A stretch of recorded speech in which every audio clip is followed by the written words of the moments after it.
harmful impacts of climate change are intensifying around the world. These changes disproportionately affect women and girls, threatening their health, livelihoods, and futures. Policymakers, development practitioners, and donors are increasingly investing in programs to prepare communities to adapt to climate change's impacts as they occur. Enhancing the ability of women and girls to plan their futures and safeguard their health and well-being through access to family planning is one way to support their adaptation to climate change.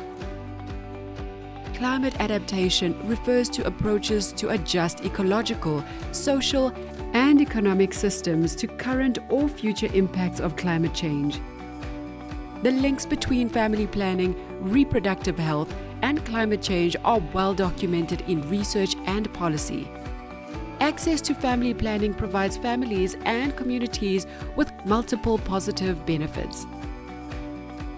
This evidence has led governments and civil society organizations around the world to push for greater investment in family planning and reproductive health in climate action strategies, especially through integrated population, health, and environment or PHE programs.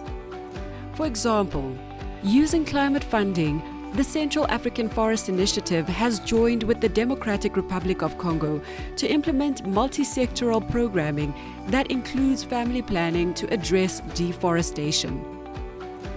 As global concern about the effects of climate change and the need for climate action has increased, national governments have created or expanded multilateral climate funds. With advocacy by reproductive health actors, these funds could be a source of support to advance family planning and reproductive health as climate change adaptation measures. Even as some governments recognize the role of family planning in climate adaptation plans, major global adaptation financing funds like the Green Climate Fund and Adaptation Fund have not yet included family planning and reproductive health programs in their portfolios. So what's the solution?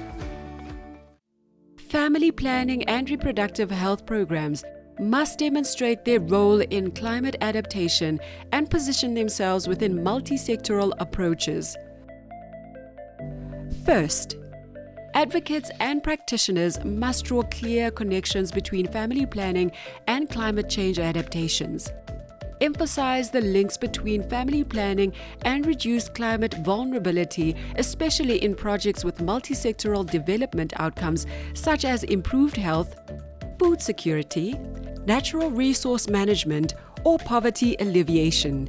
And emphasize the links between family planning, gender equity, and women's economic empowerment. The Tungane project in Tanzania is an example of a project that, while not funded through adaptation financing streams, helped build the evidence based on the important connection between family planning, climate adaptation, and resilience. Second, advocates should identify the key actors that serve as the primary national-level climate adaptation actors and decision-makers. These authorities can advise on adaptation finance flows. The designated authority is one of two key actors.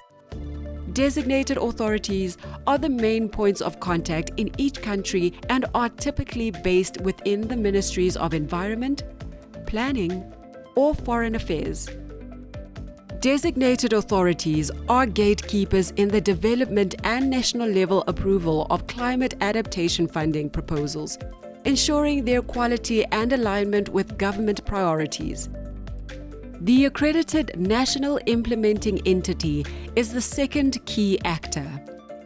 National implementing entities are institutions such as government agencies, academic institutions, or trust funds that are accredited by the Green Climate Fund and Adaptation Fund to submit proposals and receive funding. Third, advocates should engage in the national adaptation planning process, which allows each country to identify their context-specific adaptation needs.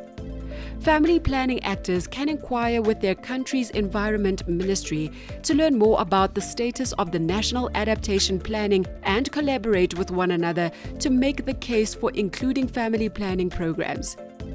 Advocates should also investigate each country's commitments under the United Nations Framework Convention on Climate Change's Gender Action Plan and other funding streams focused on gender equality as a means of positioning family planning interventions within climate adaptation priorities and strategies.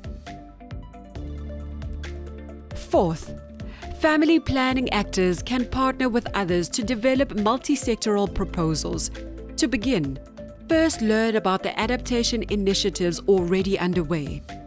Designated authorities, as well as the Green Climate Fund and Adaptation Fund websites, are useful sources of information on each country's adaptation projects. Country project documents are publicly available and a good source of information to learn about the institutions involved, the roles they play, and the potential for partnership. These strategies illustrate where opportunities may be available for family planning programs to be included in multilateral climate funding. A growing evidence base shows that access to voluntary family planning and reproductive health services supports women and communities to better adapt to climate change. A number of countries are already making these links to include family planning, reproductive health, and gender programming in multi-sectoral approaches in line with their climate commitments. However, family planning and reproductive health programs have not yet been incorporated into projects funded by multilateral finance institutions in climate adaptation, but a window of opportunity exists for their inclusion. We must advance all solutions to support climate change adaptation. Now is the time to include family planning and reproductive health as valuable components of multi-sectoral approaches that support health and equity while also preparing communities to face the challenges of a changing planet.